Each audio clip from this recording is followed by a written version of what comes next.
Well, Andrew, I cannot wait to show the listeners our very own Star Wars month opening text scroll. Satsu, you do realize this is a audio-only podcast?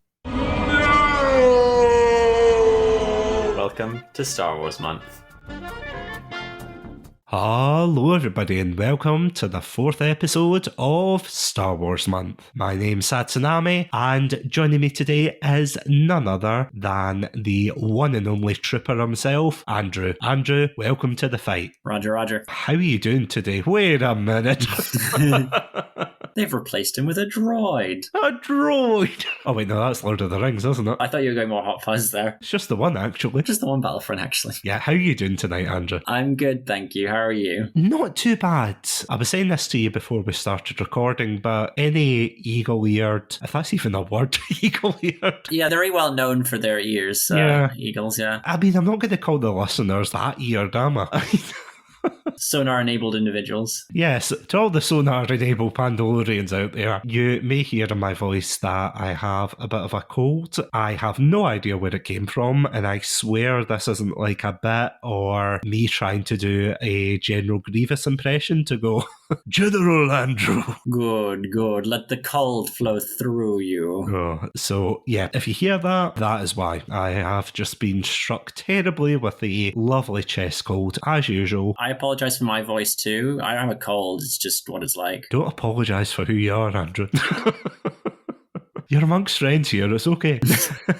Speaking of fights that we're inevitably going to have later, today we are going to be going back to, 20 years ago. I can't believe I'm saying that. I'm crying into a pillow right now. 20 years ago, we were treated to quite possibly one of the greatest Star Wars games of all time. That, of course, being Star Wars Battlefront, which was a 2004 shooter game that was developed by Pandemic Studios. Before we go into this game, because I know we've got a lot to talk about, the wonders of it, the maybe not so wonderful of it, but before I go on, what is your experience overall with Star Wars games, and did you come across this in your Star Wars game journey? I do have a pretty extensive, I have played a fair amount of Star Wars games. The two that stuck with me, one was a game for the Game Boy, which was, I think, just called Star Wars. I think it was an adaptation of the original kind of arcade game where you were Luke Skywalker, and it was like a side-scrolling platformer, I guess. I played that game a lot in my kind of early youth on my Game Boy. And then the other one that really kind of sticks out to me is Rogue Squadron for the GameCube. I've mentioned it before during our original trilogy podcast about the scene on Hoth with the AT-ATs and the cable ships trying to trip up the AT-ATs, and how I was having Vietnam-style flashbacks to my time constantly trying to do that and failing when I was maybe 7 or 8 years old. You weren't there, man. You weren't there. You don't know, man. I saw some things. I saw some stuff. Wouldn't recommend it. 2 out of 10. Would not go back. Actually, those games were very fun. I did enjoy them quite a lot. But those are the two that really stuck out. I've played some Lego Star Wars. I had Star Wars Force Unleashed for the Wii back in the day, which I loved, actually. I thought that was really fun. And it was one of the times where I kind of got really involved and rather invested with a Star Wars story within a video game context. And so I had those. I had another game for the DS that I don't think I really played much of. I think it was given to me as a gift and I didn't really play much of it. And then with regards to Battlefront, I don't know that I ever played the first Battlefront game growing up, but Battlefront 2, I'm almost certain was the Battlefront game that I played with friends when I would go over to a certain friend's house. That you would have this game and we'd play it quite a lot. That we'd kind of just intersperse between playing Call of Duty 4 or this game. Like those are the two games that we would play. And I was rubbish at this. And so I'd always had like a sense of resentment towards the Battlefront game because I just wasn't very good at it because I hardly ever played it. My friend had the game and played it all the time. But then in preparation for this episode, I was very kindly gifted both games by a certain generous sponsor. It's a bit like my Great Expectations situation. Like just an anonymous benefactor gave me Star Wars Battlefront 1 and 2, and so I played them in preparation for this game. Do you know, that is very scary. You made a Great Expectations reference, because I was about to hop in and say the guy's name, and then I thought, nah, too niche, but I'm glad we're on the same wavelength there. I assumed it was Miss Havisham, but it was Satsu all along. Hey, that wedding dress belonged to me, damn it. It was the rogue podcaster that actually gave it to me that I met all those years ago. I assisted him with one episode, and he's given me these games. I just nod and then go back to my Victorian factory, which clearly I have. How do you think we get all these episodes out weekly? The content mines. For legal reasons, that's indeed a joke. But sorry, go on. Yeah, and so in preparation for today's episode, I went through and played a good chunk of the first one and some of the second one. I'm not going to pull the wool over your eyes or ears, listeners, as eagerly as they are, and say that I completed both games, because I did not. We'll get into this a little bit further on, but I did not particularly enjoy my time playing either of these games. But again, we'll get into that a little bit more. But I've been blathering on for a little bit. What is your history, Satsu, with Star Wars games in general, and in particular these two games? Well, I'm glad you asked, Andrew, because my god, I have such an extensive history with these games. It began in 18... No, I'm only joking. I'm trying to remember the very first game that I must have played for a Star Wars game, because I remember having the Phantom Menace game for the PlayStation 1, and it was like a kind of RPG one. Don't know if you've ever come across that. It's such a weird game. Fascinating, but so strange. And I've come across a couple of others during that time. Like, I had the Game Boy game. One of the ones that I did have, which was really weird, was one called Jedi Knight Outcast 2, I think. And at the time, it came free with my computer. Or I say mine, it was like the family computer in the early 2000s. This is how long ago it was. But it came with a bunch of other games. I have to say, some of those games were absolutely class. One of them was the original medieval Total War game. Nice. That's what triggered my addiction into that series, but that, dear listener, is another episode in the making. So between that and between getting into the prequel trilogy at the time and then had the toys and everything, the only logical conclusion was that I was going to go for the games. And I ended up coming across Battlefront. I'm going to be honest, I think I came across this in a Blockbuster. That dates it a little bit then, doesn't it? Exactly. As I've said in past episodes, for younger listeners who don't know what a Blockbuster is, it's a physical Netflix, okay? You go into the shop, you take the film or game that you want, then you have to rent it out and pay for it. You know, it was a different time, but I remember playing it, absolutely loving it, and there was a couple of other games I played during that time, like Star Wars Bounty Hunter, Star Wars Jedi Fighter, even Star Wars Clone Wars, which I think that one came out in 2002, I want to say, but then also the ones you mentioned as well with Rogue Squadron 2 and 3. Never played Pod Racer though, which is a shame because I heard that was a great one, but just never got round to playing the Pod Racer game. But yeah, as I said, I mean, I've also played the Wii version, as you brought up there, of Force Unleashed, and I have to say it wouldn't be until I got an Oculus set and played Vader Immortal that I actually did feel like a Jedi swinging my lightsaber around, because you do feel as if you are a Jedi in that one, and Force Unleashed until you actually get the VR thing. So that was a lot of fun. So I still love these games to this day. But going back to Battlefront, I remember playing a lot when I was younger. I remember really getting into it, seeing the gaps that it would fill in the story and things like that. And it is interesting to see, and we will talk about this in the main part of the episode, but it is quite interesting to see how these games try to do their own thing, if that makes sense, because this game came out at a very particular point in the prequel trilogy. So it came out just after the Clone Wars had come out, the 2003 animated series, but it came out before Revenge of the Sith. So it came at this kind of middle purgatory point. So it didn't really have all of the things that we would get in the sequel a year later in Battlefront 2, but at the same time, it's got a lot of good things about it, especially for the time. It's got a lot of amazing things, but at the same time, it's got things that maybe don't hold up as well. But yeah, that's really my history with the games. See, without any further ado though, will we just jump into this and explore what makes this game, I don't want to say dated, but yeah. It's not dated. Yeah, it's not dated, but it's 20 years old. Come on, guys. You can hear its knees cracking in the background. Yeah, well, we just jump into it. Choose your class and respawn into the next part after these messages. And yeah, we will be right back after we capture this command post. Welcome to Chatsunami, a variety podcast that discusses topics from gaming and films to anime and general interests. Previously on Chatsunami, we've analysed what makes a good horror game, conducted a retrospective on Pierce Brosnan's run as James Bond, and listened to us take deep dives into both the Sonic and Halo franchises. Also, if you're an anime fan, then don't forget to check us out on our sub-series, Chatsunami, where we dive into the world of anime. So far, we've reviewed things like Death Note, Princess Mononoke, and the hit Beyblade series. If that sounds like your cup of tea, then you can check us out on Spotify, iTunes, and all good podcast apps. As always, stay safe. Stay awesome, and most importantly, stay hydrated.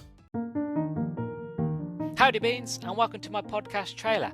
Now you're probably wondering, who's this weird English fella talking to me about beans? Well, great question. I am the host of the Nerdstalgic podcast, Luke the Human. Nice to meet you, hope you're doing well, hope you're all good, as always. Now, you're probably wondering, what is the Nerdstalgic podcast? Well, another good question, let me answer that for you. The Nerdstalgic podcast is a variety podcast talking about all things nerdy and nostalgic, from books to video games to movies to TV shows. Basically, if it is nerdy, and even if it just has the smidge, the hint of nerdism to it, rest assured I will cover it. I'm on all platforms from Spotify, Google Podcasts, Amazon Music, and YouTube. All you gotta do is search Nerdstalgic Podcast and you'll find me. So I hope to see you there really soon. So, before we jump into what makes this game both a classic and maybe not a classic in some regards, would you like to hear some of the feedback that I got from our amazing Pandalorians at home? Yeah, it'd be great to hear what they have to say about these games. It'd be interesting to hear their perspective. So, I was quite curious about the reputation of this game nowadays, because I have to say there's some Star Wars games that do really hold up, and to this day they're still played, they're still modded, and I think even nowadays this game falls into that category. But I was quite curious to hear what, of course, our lovely listeners and fellow podcasters thought. So our first comment comes from Shoot the Flick, who says, God, the first and second Battlefronts were amazing. The amount of game time I had on them was massive. And I have to say, I do agree with that. I do think that you do spend a lot of time on these, especially me. I spent ages. See, once I got my own copy of it, and no, it wasn't the Blockbuster copy, it was a genuine copy. Genuinely, I played this almost religiously. It was so good at the time, but again, we'll get onto that. Marie from the Two Girls, One Reusable Cup podcast and fellow Podpack member. In fact, all of the next couple of people are from the Podpack Collective. Amazing group. Check us out at Podpack Collect on Twitter. She says, my brother never let me play. Oh, that's sad. Isn't it? I think you'll be getting another mysterious donor being like, here you go. It's like, you know that Hulk meme where he's holding out the burrito? Yeah. It's just like me going, here you go, here's a copy of the game. Seismic Cinema says, me and Colin used to play this on multiplayer endlessly. Galactic Conquest was just the best game mode. I used to cheat and get high kill counts by using the starships/vehicles, and the loading screens were also just so iconic. Actually, before I go on to the last one, what were your thoughts on the loading screens? It sounds like such a weird question, but I'm quite curious. See, I'd say I didn't really think about it, but I guess I did kind of absorb them in a little bit. They were kind of interesting, I guess. They weren't something that made me think hard about them, but I guess they were intriguing to an extent. Do you have any strong opinions about the loading screens? I don't know what it is about them. I just feel as if they're really iconic. And it sounds so weird to say this. See, from if you've just played this for the first time in 2024, or you're coming into it from an outsider's perspective, but see when you were waiting for the game to load and everything, and you saw the planet, and you saw it slowly zoom in, and it was as if it was like a tactical screen saying, oh, we're going here, we're going there, we're going there, and then it would load you into the game. I don't know what it was. Maybe it was the sound design, maybe it was just the hype that it built up per game, but I know it sounds so weird to say that about a loading screen, because in hindsight, it's not anything overly special, I would say, but I don't know. I think it's absolutely fantastic. Fair enough. Each to their own. If loading screens is what excites you, then all power to you. I say as I have horrible flashbacks to Sonic 06, but anyway. You always find a way of bringing Sonic into it. Oh, I do. Sega, hire me, please. I've got nowhere left. So our final comment comes from the Game Club Pod, who says, I remember seeing it at a friend's house and playing it with them on their original Xbox, but I had no idea what was going on or anything since I had never seen Star Wars at that point. That is quite interesting. Yeah, I can't imagine going into this game with no knowledge of Star Wars. That seems baffling to me. In terms of games, I have to say this was one of the few Star Wars games at the time I remember seeing more or less everywhere. Mm-hmm. A lot of people knew about it. Kids in the playground would be playing it or talking about it. Very poochy of you there. When kids aren't playing Star Wars Battlefront, I want them to be talking about, where is Star Wars Battlefront? Why aren't we playing more Star Wars Battlefront? Why aren't we capturing that command post, you know? Yes, why aren't you? God damn it. Oh, God, the AI. We'll get on to the AI, because I had so many positive things to say until I replayed this game, and then I had thoughts. Oh, dear. We'll get on to that. Oh, I'll get to you. Did you play the Bespin level? You're the Cloud City? Yes. Oh, is that when Star Wars Battlefront 1 or 2? 1. Then Yeah. yes. Yeah, fuck that. I mean, well, technically it is in 2, but it's like me standing at the window there, just looking down at the courtyard, being like, I'll get to you.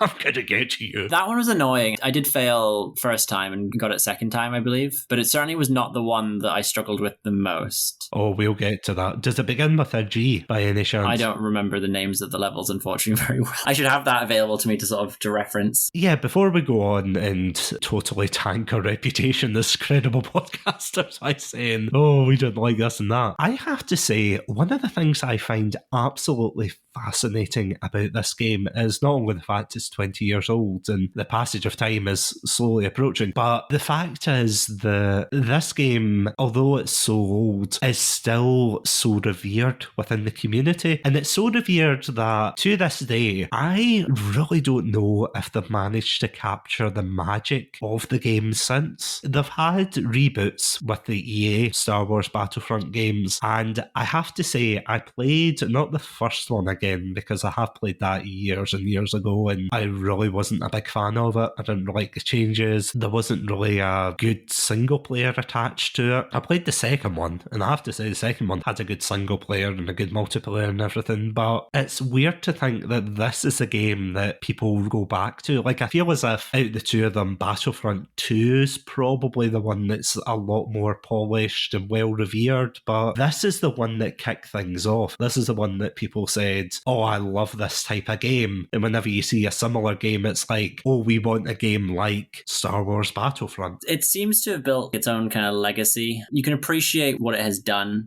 for shooter games, for Star Wars games, but like more generally for team shooters, multiplayer shooters, commanding action games where you're like controlling a group or a troop. And so you can sort of have it as almost like the benchmark, but like how they sort of, everything's a Breath of the Wild clone or a Tears of the Kingdom clone or something like that, or back in the day a Skyrim clone, that you kind of had that to Battlefront as well, and there was kind of comparisons made between each of these games. So yeah, I can certainly understand that kind of perspective. But even in 2024, as I said, there is a little bit of an elephant in the room before we go back into dissecting this wonderful game. I don't know if you heard much about this, but there was I don't want to say remaster. You're on this reboot council, but we don't grant you the rank of remaster here. Clever. Thank you. Well done. That's why I was laughing to myself. So yeah, actually, as of recording this episode, it was only a couple of months ago that it came out, where the Star Wars Classic Collection was re-released. And everyone rushed to the game store to go buy it, and they were so excited to be playing their favorite Star Wars Battlefront game remastered with all the things they remembered, nothing changed, and it would be great. It went so well. I remember hearing so much positive feedback about it. Everyone was saying, well done, LucasArts. I think as a community, I seem to remember everyone getting up and like clapping, and you could actually hear the clapping as people said, LucasArts, you've done it again. That's what happened, wasn't it? That's what I remember. Yeah, absolutely, Andrew. You're 100% correct in that. that. And do you know how faithful they actually were to this game series? No, tell me. They were so faithful that they actually brought servers from 2004 and decided to use them. Oh, it's the little touches you like to see. Well done. And as you know, Star Wars fans are the most cordial of fandoms. They're known to be very forgiving. They're known to be very progressive as well, and just generally very favorably thought of. So, yeah, I can only imagine that they were like, good job, well done. And if you didn't pick up on that thinly veiled sarcasm... Oh, yeah, the Classic Collection bombed on release. You know, it had graphical issues, it had server issues, it just had a whole host of issues. And to add insult to injury, usually when Battlefront and Battlefront 2 comes on sale, it's usually between, £2 to £3 maybe, and in a good day, it's usually about, I don't think you pay more than a tenner maybe. I mean, give or take, it's not expensive to rebuy the old games, but they released that at £30, at least here. It seems excessive. Seems very steep, and for all those issues and things, totally not worth it. So yeah, well done, Aspire. Well done for that.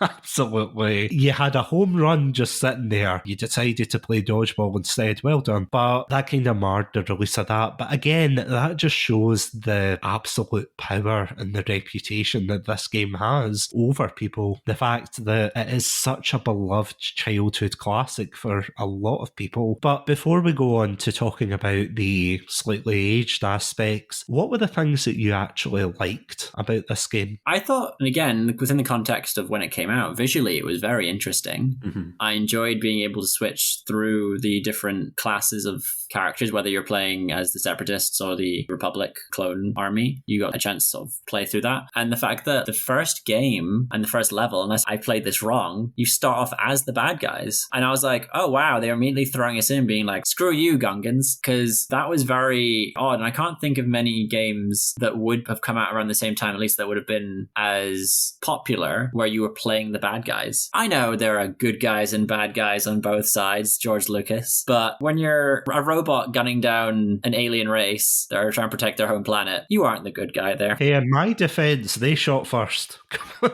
Gungan shot first. Jar Jar shot first. Jar Jar shot first, yeah. Jar Jar's dad shot himself first. God, I love that comic. Anyway, sorry, go on. That was really intriguing, that like immediately it throws you in, you're the bad guy, and you're the bad guy for the first few missions, I think, in the initial Clone Wars campaign. And so that was unique, being able to sort of be a trooper and also pilot vehicles and hop on turrets. It took me so long to figure out how to do that, by the way, because I hopped in, maybe there was an explanation of the controls. I didn't pay attention. And so it took me several missions to realize that I could control the other guys around me to a limited extent. We'll get into that. I could mount a turret. I remember going up to the turrets and being like, I must be able to, and just like hitting some buttons, and it didn't work. And I was like, oh well, and like moved on. I did not fully understand the controls for a while, and I kept pressing the wrong button, where I would try and look down the scope like you would in Call of Duty, and I'd throw a grenade, and I'd be like, damn it, I didn't want to throw a grenade. That all being in Battlefront 1, of course, because it was controller optimized. Battlefront 2 was not controller optimized, and me being a complete gamer noob was not prepared for the fact I'd have to use WASD controls and my mouse to like shoot and click and shoot and stuff like that. So that was a new one for me, and I had to kind of figure out how to do that, because I could maybe count on 3 fingers how many times I've played games that involved that. So there was certainly a learning curve there for me, but it was cool being, as I was saying, cool being those characters, cool very briefly being a Jedi. I didn't get to be a Jedi much, but it was a cool experience. And I liked the story they were going through, like weaved in with the prequel trilogy. You can kind of see from one element to another sometimes, like, oh, this is where this happens in the movie, and I've assisted in ensuring that this group won this battle. And so I quite liked that kind of involvement. But again, what were kind of your main highlights of this series? I know you've played a lot more of it than I have, so I'm keen to hear what you kind of saw as being the main or the best parts of it. Now, I don't want to be hyperbolic here and say that this was our generation's Helldivers, but I feel like this was our generation's Helldivers.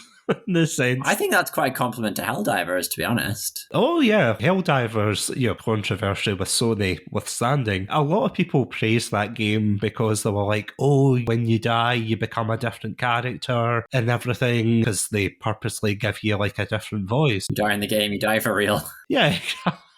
This is your granddad's Sword Art Online. But yeah, when it came to this, they're all clones, so they all have the same voice anyway. I'm going to be honest, you probably died hundreds of times over and just came back as a different clone, and you'd never know. But yeah, I genuinely feel as if it captures the war aspect of Star Wars perfectly. I genuinely think for the time, I remember being so enraptured by just the different planets you got to go to, the different vehicles you got to ride, just the landscapes, being able to be part of either these massive sprawling battles or small scale ones, the fact that you could pilot vehicles, the fact that you could basically play this game whatever way you wanted. Like if you wanted to flank an enemy command post, you could totally do that. If you wanted to, go at them head on, you could also do that. There was just so many ways that you can play this game. And I have to say, it's something you kind of touched on there, but it wouldn't be until the second game, which I feel as if improves things greatly compared to the first game, in terms of you can play as hero characters like Jedi, as opposed to this game where you could have Jedi heroes, but at the same time they were very much computer controlled. And I have to say, one of the funny things was that the game had two campaign modes. It had one for the Clone Wars and then it had one for the Galactic Civil War, and they were all really cool and everything, but in some of the levels they would give you a Jedi or a Sith to assist you. And I have to say, while it didn't really work as well in bigger environments like Geonosis, for example, because the AI would just be running around aimlessly and not knowing what to do, I have to say, the one I did where you go to Kashyyyk for the first time, Count Dooku massacred all of those Wookiees. I'm sorry.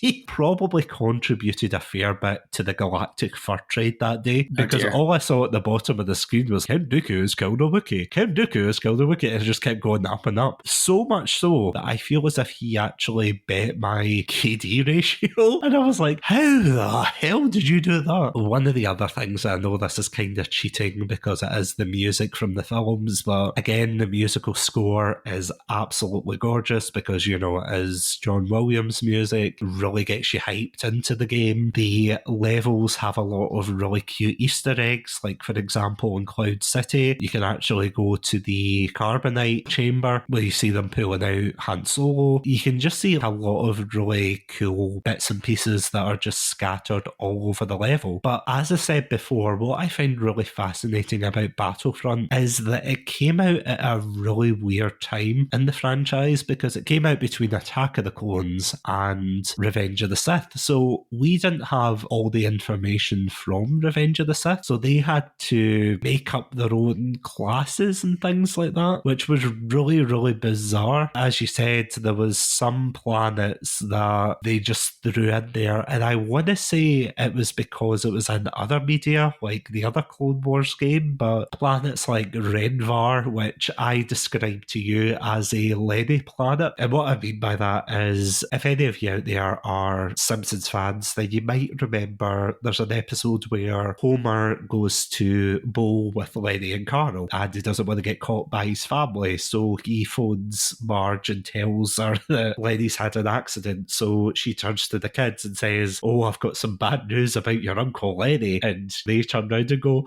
"Not Lenny." And that's how I feel about Renvar, because every time it came up in the story, it's like, oh, we've got to defend Renvar from the rebels, or oh, we've got to attack it and drive the separatists out of Renvar. I'm like, what the hell is on Renvar? Why should I care so much about Renvar? But it was the Poochie moment, wasn't it? Yeah, I guess it was a bit of a Poochie moment, and like Renvar was just so frustrating. Let it all out. Let it all out. Eventually, I figured out I needed to kind of attack from the front and deal with that first, and then could go through the little ice cave tunnel system. The game tells you before you load in to like sneak around them. Use these caves to surprise and sneak around. But what that doesn't account for is the fact that you get bottlenecked in this ice cave, and so when you come out at the enemy base, they have all these attack droids and turrets and tanks waiting for you. The amount of times we got pinned down by droidicas, it was like Zap Brannigan. They were just like wave after wave of men just kept going after the killbots, and like what the killbots mods did not have was a kill limit, because they killed all my men all the time, and it would just be left down to like just me. It was just impossible. And so I got really frustrated with that and having to deal with that. I kept switching classes to be like, maybe if I am this class, I could try and clear the enemies and allow my troops to kind of get through. It didn't help. It didn't help at all. And so I eventually figured out that I just needed to go through the front with the tank and blow up a bunch of things, and then I could kind of clear through that way. And that became a lot simpler. And so that was a whole ordeal. What was your experience with Renfar? Honestly, not the worst planet, I have to say. I could take it or leave it. Yeah, I honestly didn't have as many troubles. The only trouble I did have, right enough, and I don't know if this is like the way the game was programmed for this particular level, but I feel as if in any other level, whenever I was in a tank or anything like that, I had sufficient enough health, or maybe I was just better at dodging bullets and things, but... Certainly better than I was, because I was not good at that. Oh no, I drove around the corner and immediately I just kept getting Robocopped by the droids tanks. I kept getting blasted by them, and if it wasn't that, they'd all be in the hills, and it's like, Jesus, the mountains are speaking binary.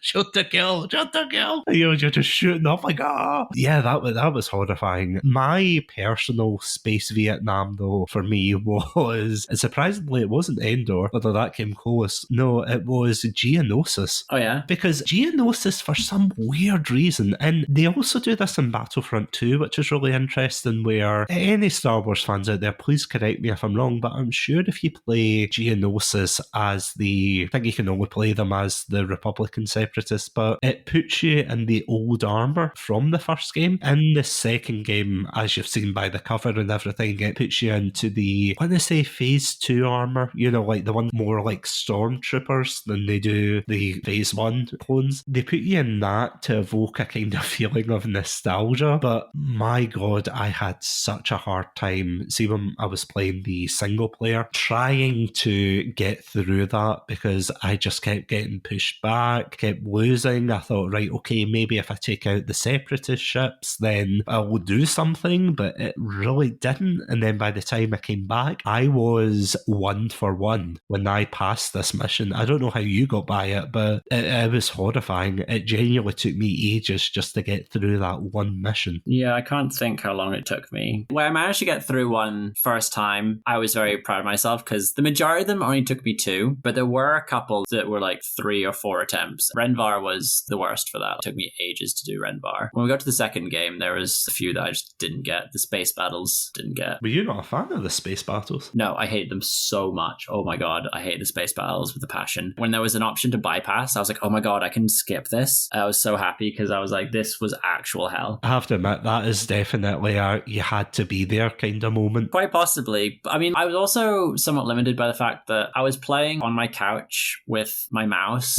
on like the armrest, and wasn't really in a proper setup. And my computer is not fantastic. It's kind of set up for games, but like the motions weren't really working. And again, I was using WASD controls and was not super familiar with them. And so I kept trying to turn the ship, and it wasn't turning very well, and trying to shoot things, it wasn't shooting very well. There was one point where I was being asked, they were like, there are bombing ships, deal with the bombing ships. I'm like, what bombing ships? What am I supposed to do? And I kept dying and failing, and eventually like gave me the option to bypass, and I was like, oh, thank god this is an option. Couldn't get it. I just didn't understand what I was doing wrong, what I was supposed to be doing. It was just getting frustrating. I was like, if I'm not enjoying this, I just don't want to be doing it right now. That is one of the things that I have to admit I found quite bad with this particular version, because when I was growing up, I played a lot, both games. I played them on the PlayStation 2, I've played them on various consoles since, but I feel as if the controls for the PC version are very, very finicky, and I don't know why, if it's like a porting issue or what it is, because I swear, see when I was on Geonosis, I was trying to lift off of the LAAT, I think they're called, you know, the Republic gunship, and every time, for some reason, it just pointed me up to the sky,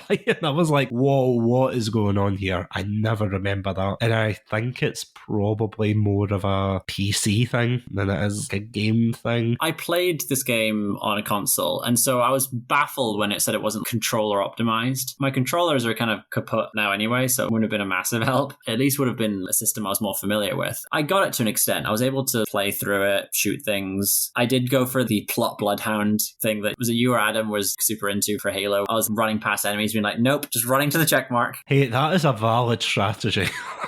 I will not be bullied down. In this game, it certainly was, because there was one point where it was like, take this power capsule to X location. And I just like sprinted past all the enemies being like, not today. And at one point, I got to, I can't remember what level it was on, but I got to the gunship that I was supposed to deliver the energy thing to. And there was all these droids around me and I delivered it successfully. And then my guy just blew up and it said victory. My guy was just dead on the ground. That actually happened to me today when I was replaying. And it was like, you know, in Family Guy, whenever Peter falls and he's got like his hand behind his back. Yeah. And it was like he sprawled out. Because I got blown up at the last minute and I was like, oh, for the Republic. And then I got blown up. And I'm lying there like that. And then the same thing happened. It's like victory. There's all these droids standing over me like, what are you doing? Why are you like this? Exactly. So I have to say, the one thing that I felt, and again, maybe not from your experience, but the thing that I thought was a little bit better, at least in the second one compared to the first one, was the fact that we did have those space battles, but at the same time, they did get quite repetitive, because the only thing that really changes in them, other than the capital ships and things like that, the only thing that really changes is the skybox around with the planet underneath. Everything else is the same. You've got 2 escort ships that you have to bomb. You have to either sneak into the ship and blow up its shield so you can blow up everything else in the ship. You know, it's all very repetitive. And I know they were developing a third game and there was like a beta, I think, that they nearly got out. But in that, they were going to actually have a kind of seamless ground to air type transition. Right. So it's like fighting on the ground and you'd be able to fly up and you'd be able to go into space, which would have been a cool idea. And even in the new games, they don't really do that, which is a shame, because that would have been really cool to see, especially in modern hardware. But yeah, it's something that I think, looking back on it, doesn't really hold up. But again, at the time, you did feel like you were part of these stories. And I feel as if, again, that because we had the benefit of hindsight, that Battlefront 2 was very much tied into Revenge of the Sith, because obviously we had the game tied into it and everything, and we technically as well had Republic Commando, which I have to say, when you talked about the AI, I feel as if Republic Commando is the one that perfected that, being able to tell your AI companions what to do, go here, go there, defend the point kind of thing. In the first Battlefront, it doesn't work. I was saying this to you, but I was in one of the Republic tanks and I remember I was looking out the window. There was like 20 of the separatists left and there was only 3 of us. And I was like, you know that gif of Walter White in Breaking Bad, you know, when he's in the car? Oh, he's like screaming, yeah. That was me in the walker. I was yelling, going, get in the tank. They're all numbering us. Get in the tank. And I'm just getting shot to shit. And I'm like, no. And yeah, I had to do it about 20 more times before I got it right. But that's how I felt, because you were screaming at these guys, get in the tank. You know, like a parent picking up their child and they're leaping the horn going, get in. No time. No, I don't know that commanding officer. It's like, you and I will be having talks in Camino. I felt as if, again, they did improve a lot more, because I thought what was interesting, and this is something that they never brought back until Battlefront 2's reboot in 2019, but the fact that they didn't really have to have a single player in this game. Like, obviously they had to because it was a different time, but the way that they brought it in and weaved it in, they could have just said, here's your instant action. You also had Galactic Conquest, which I feel as if that was more fleshed out in the second game. In the second game, you had to go from planet to planet like chess pieces, but you could also buy extra ships and things, and you could intercept enemy ships from actually conquering another planet. It was really cool. But for the first game, it was very much there's just a line of planets on the screen and it's like, yes, fight here, fight here, fight here. But they could have kept it to that and instant action and said, yeah, go nuts. But the fact that they weaved in a kind of somewhat story to say, oh, you're going to be part of this particular conflict, you're going to be part of that. And granted, they end quite abruptly in some regards. But for the second one, they take more of a 501st approach, which I thought was amazing before they retconned it with all the Disney stuff, which again, that's not a slight at Disney or anything, but it's just the kind of way that the media's gone. But I always like that story, even though there's a lot of jankiness to it. But no, I do like the extra effort, I have to say, they put in, because you can definitely tell it's not just a cash grab. See, in your point of view, would you say it felt like a cash grab of a licensed game, or... From my perspective, all games are cash grabs. Well, that is true. But in this particular instance, would you say that? It seemed like there had been a lot of thought put into this. There was certainly a vision in this. It's hard to say, because I think most Star Wars games are going to be cash grabs to a large extent. It's just the nature of a media that's based on a separate media, that it's going to be an element of it that's just a cash grab. But I think it's able to distinguish itself beyond that. It is a game that was well thought through for the time, that despite the issues we brought up with the gameplay, I think that's more down to the limitations rather than the lack of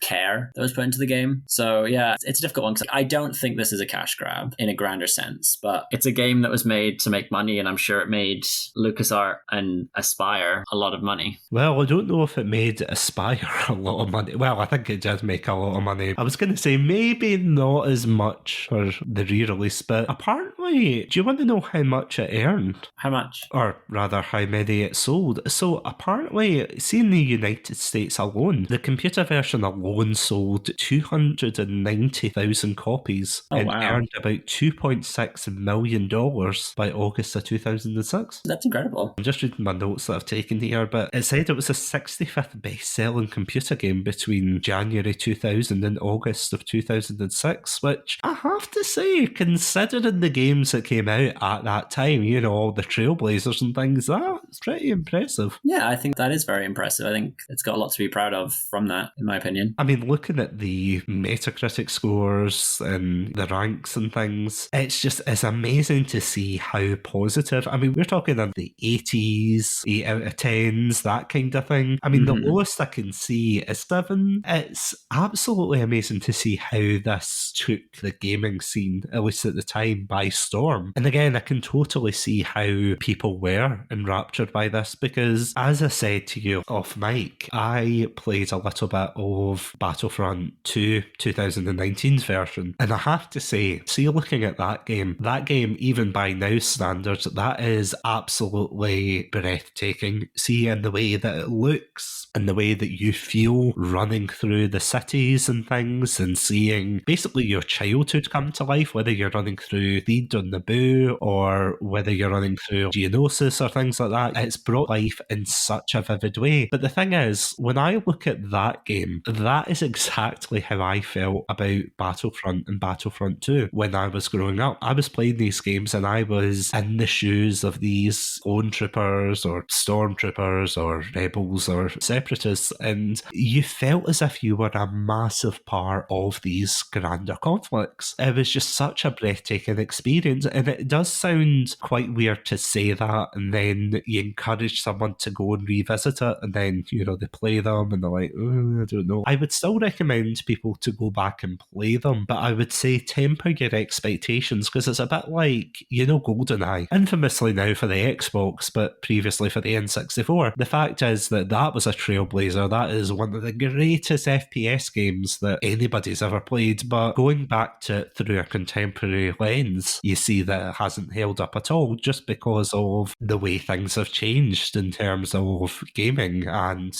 the way that modern gaming has really taken those mechanics and just made them so much better. Because, I mean, see, if you think about it, Call of Duty, although Call of Duty was out at the time, the actual Trailblazer Modern Warfare wouldn't come out until 3 years later. I mean, I have to say, it did pretty well to hold up against titans like, although I suppose it's in a different league, you know, it's not a World War II shooter, despite what George Lucas tells you. But yeah, it's amazing to see how it still stood up to those titans of the genre and just made its mark in gaming. Yeah, I do have great respect for these games. The fact that they're still being developed and played and there's still interest in them both speaks to what we said previously about Star Wars' legacy and just the general kind of interest in the universe or galaxy far, far away that is Star Wars, and also in regards to these games, the impact that this game series has had. And I have to say, although we did bring up a couple of negatives like the dated AI, and the graphics, I have to say, didn't really hold up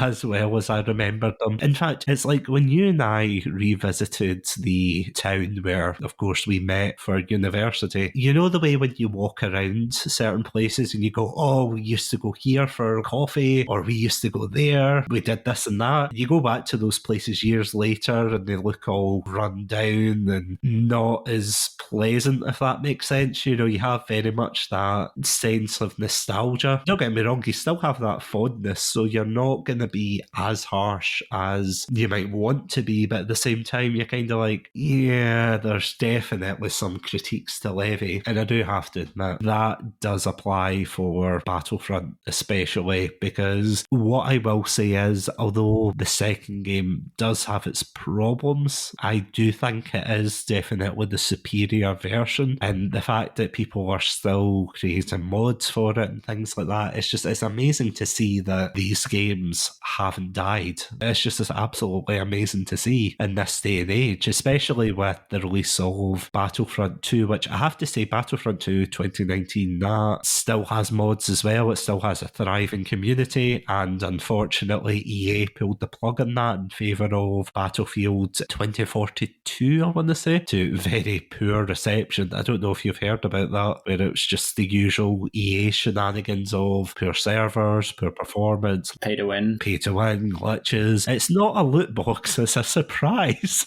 surprise mechanic. Yeah, everyone loves the surprise mechanics. EA, a bit like a Kinder Egg. It's a surprise mechanic, of course. Our American listeners won't get that, but trust me.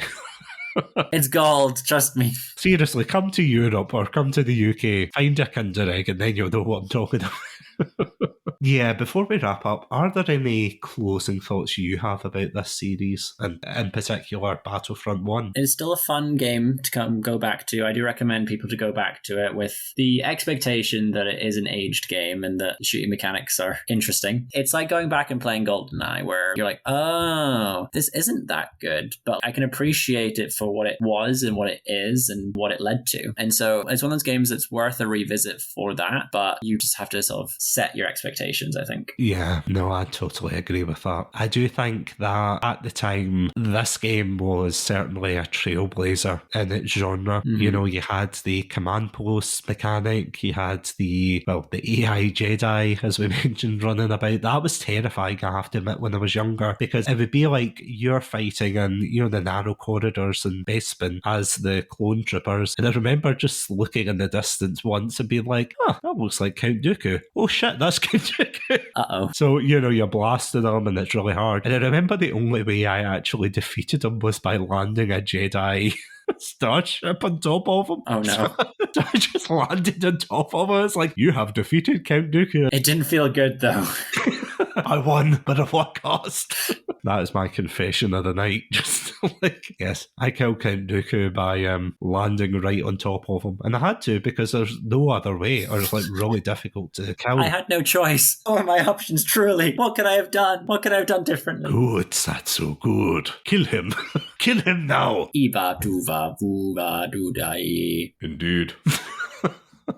There's so much to love about these games, and I genuinely feel as if you're going to play the first game, then definitely play the second one. Like, see, if you had to choose between the two, I would still probably say go for the sequel, because it's a lot more updated, especially in terms of the lore and the types of troopers that you get in particular the story mode that they have. I do think it's just so much better, but at the same time, if you can get both versions, then I would wholeheartedly recommend you play both of them just to see where this game started out from. And honestly, I cannot recommend it more, but at the same time, I would just reiterate what you said there. I think that you have to temper your expectations going into this game. It's a good game, but at the same time, yeah, just remember this is 20 years old. So yeah. You're going to get a good game, but it's going to be aged. It's going to be slightly aged, but I would 100% 100% take these games over the new ones any day. I mean, don't get me wrong, the new ones are fun, but they just don't compare to the creativity of them, the ingenuity. It's just absolutely fantastic. So if you haven't tried it, I would recommend picking up the originals. Don't pick up the collection. I know they've kind of upgraded some bits, but I mean, the only other selling point, I suppose, is if you're playing the second one, then you get a shirtless Kit Fisto. So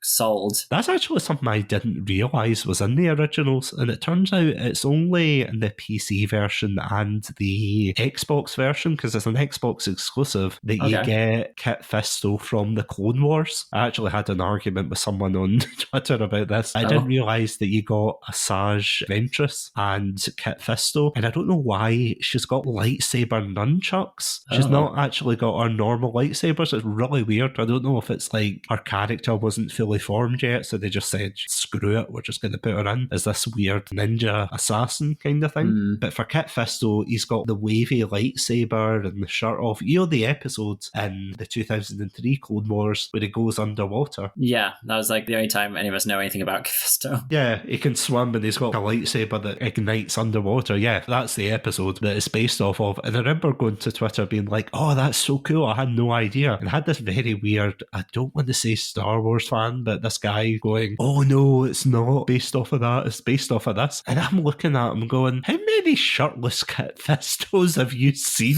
where you can say with such authority, oh, that's not the shirtless Kit Fisto from 2003's Clone Wars? Welcome to Mastermind. What's your specialization? Scenes in which Kit Fisto's shirtless.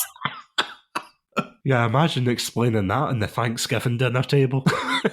What did you get that trophy for? You don't understand, Mom. You don't understand. Some people on the internet, honestly. But on that very disturbing note, Andrew, thank you so much, not only for revisiting this childhood classic, but joining me on the episode today. No, thank you so much for having me. And I know that I'm not the most experienced person with these games, but I hope the insights I had into them as a newcomer were interesting. No, it was definitely interesting to get your perspective on it, because otherwise it would just be me for an hour or two just gushing about these games. I had to add a bit of shitting on something just to give a bit more controversy. We're just trying to throw some controversy in there to get some interest. We're getting those hate listens in. Yeah, before we finish up, where can these lovely listeners find your content? Well, you can certainly find me on more episodes of Chatsunami. I've been on majority of episodes for the last couple of years, but give or take the odd other guest that's on here or one of the other co-hosts that frequently joins. I've been on several episodes recently. I mean, to be fair, it's just really you with a different voice on. I have been really trying to get into the voice acting industry, and so I hope people have been believing that I am actually Wisteria Moth and that I do have that level of knowledge about Sonic the Hedgehog. Is that your Hannah Montana moment? This is the best of both worlds, yeah, where I do talk about my happy marriage, or whatever the hell the episode I just listened to was. I was going to say, I thought you were just going to like pull off the mask and be like, it is I, Dan from Casting Views. I was like, oh my god.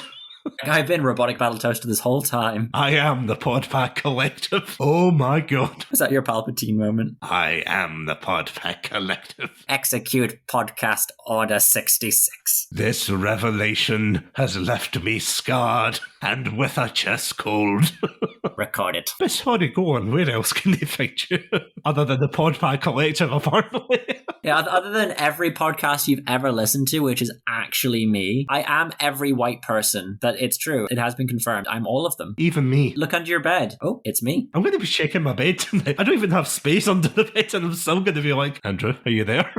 That started out as an Oprah style, like, look under your chair. You've got a holiday in Hawaii, but it's me. But then I realized, no, it just sounds a lot creepier. So apparently I'm now the Monsters Inc. Monsters too. But no, getting back to it, you can find me more episodes of Chatsunami, and you can find me on our other podcast, Stop, Drop, and Roll Initiative, a D&D role-playing, not Let's Play podcast. What's it called? Tabletop Pod? No, there's another name for it. Critical Role. Yeah, find me on Critical Role. I'm in Critical Role. I'm in NADPod. I'm also in the Basement Yard and Trash Taste. I'm also Joe Rogan, actually. Sorry about that. That's a bit of an oopsie. But yeah, I'm also Joe Rogan. Find me on that. Don't subscribe to any of those Patreons. You can pay me directly. Just put some cash in an envelope and just throw it in a fire and it will get to me eventually because I'm actually also Santa Claus. So I was going to say, have you been watching too many Hallmark films here? again, that bike you got when you were 7, you're welcome. Find me on Stop, Drop and Roll Initiative. That's got dark really fast. You can find us on SDRI Pod on Twitter. Find me, GreenShield95 on Twitter as well. And again, every handle that is on Twitter is me too. I don't know if I want to say the next bit because I don't think I want you to find me after that. Don't worry, I'm already there. You are all the Jedi, as they say. I'm omnipresent.